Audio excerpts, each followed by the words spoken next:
Okay, let's look at this t-shirt. Very minimal, only a small logo. Let's look at it more closely.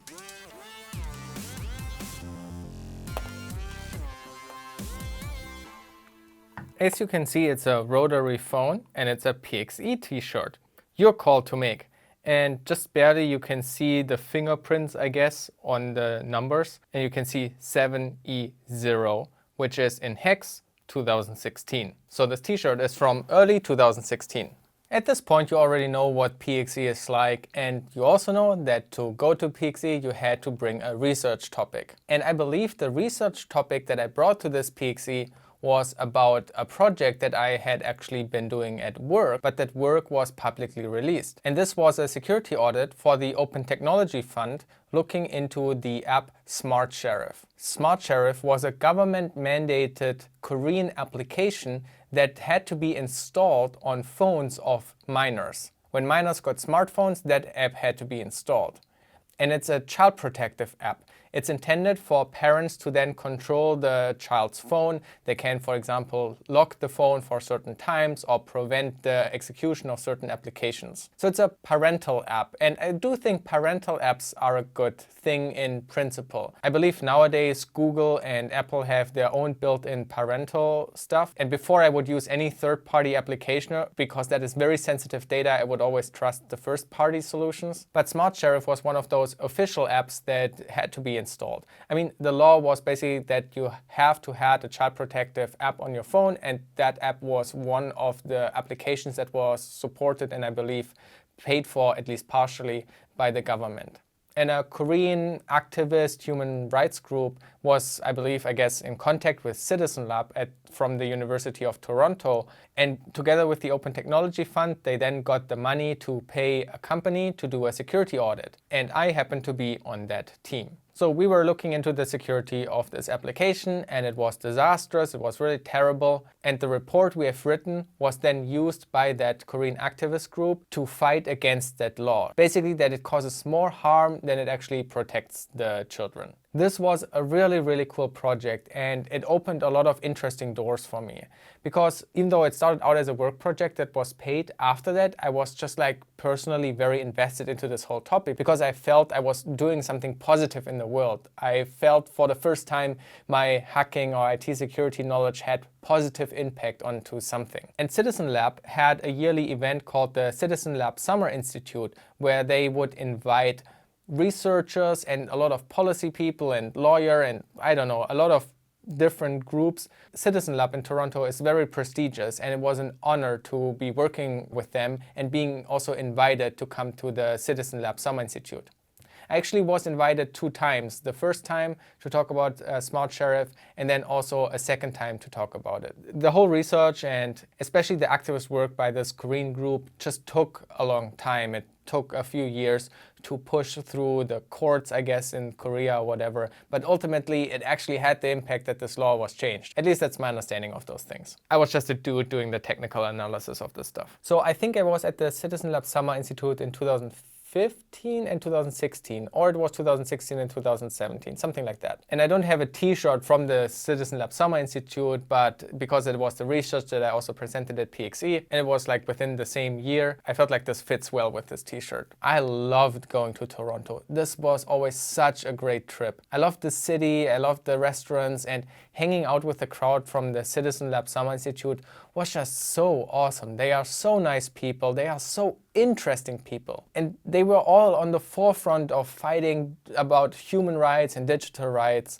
It was awesome. You know, people from Amnesty International were there, obviously, Tor maintainers, other maintainers of software that help track internet censorship. I even remember meeting somebody who was a professor in North Korea. It was so fascinating to talk with these people. I felt so honored to be invited to this place and meeting these people. Such a cool group. And if the plane tickets and the hotel costs and all that stuff wouldn't be that expensive, I would also just go there by myself. I was lucky that the times where they invited me, they also covered all the costs, which was amazing. I did mention this in a previous video, but I want to mention this again.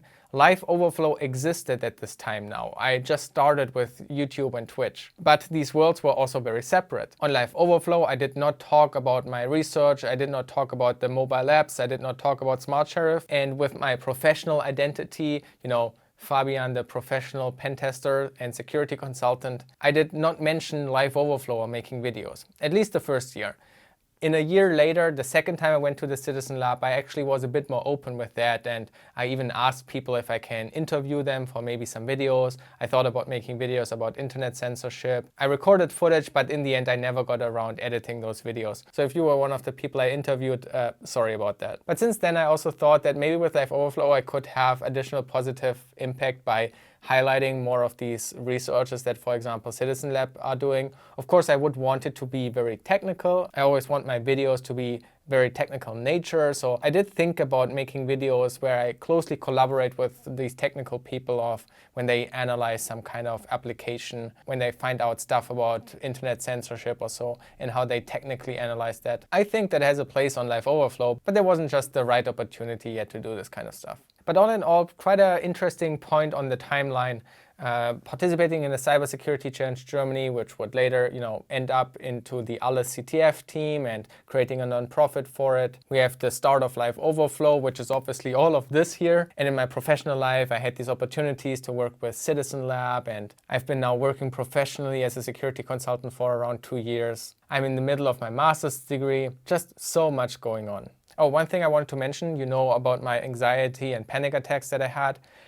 An interesting observation I had that while leaving for trips like this, I was having panic attacks at home. Before I would go to the airport or even at the airport, I would have panic attacks and throwing up. But as soon as I was out of there, as soon as I was in a different country, in Toronto or so, it was basically gone. In Toronto, at CitizenLab, I was a very different person. I was much more open and outgoing, at least compared to what I was here at home in Germany. I think it is because my anxiety is very deeply rooted and in being embarrassed and feeling shameful about me throwing up.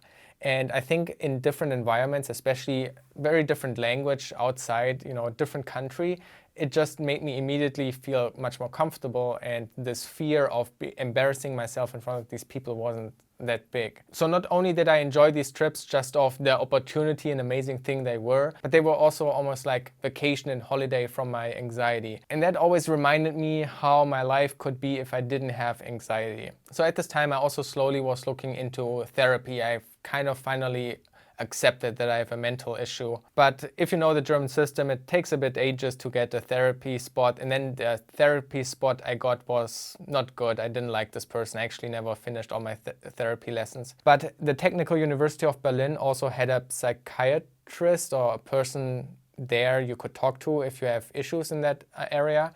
And one day I made an appointment, went to her and basically cried and told her about my anxiety and panic attacks. And she referred me to a group therapy session. And that group therapy ended up to be the thing that helped me the most. Getting to know other people that have similar anxiety and panic attack issues. And then also in that group therapy, learning about ways to recognize the panic attack before it happens and being able to calm myself down and getting more tools in hand to control my anxiety. This is something I started to learn in roughly 2015, and it still took quite a bit to get better, but from that point on out, it actually got better. Before that, it was really miserable, and starting there, it started to get really better. And as I mentioned before, nowadays I would almost say I don't have it anymore, thanks to the breathing exercises and recognizing panic attacks early before they happen. That really helped me a lot. Anyway, Smart Sheriff is also something I talked about at PXA. I don't want to go into more details of Smart Sheriff now because Smart Sheriff will come up in future episodes again. But I do encourage you to check out CitizenLab and maybe read the CitizenLab report about Smart Sheriff. I also make sure to link it below so you get a little bit of an idea of what I have been involved with. See you tomorrow.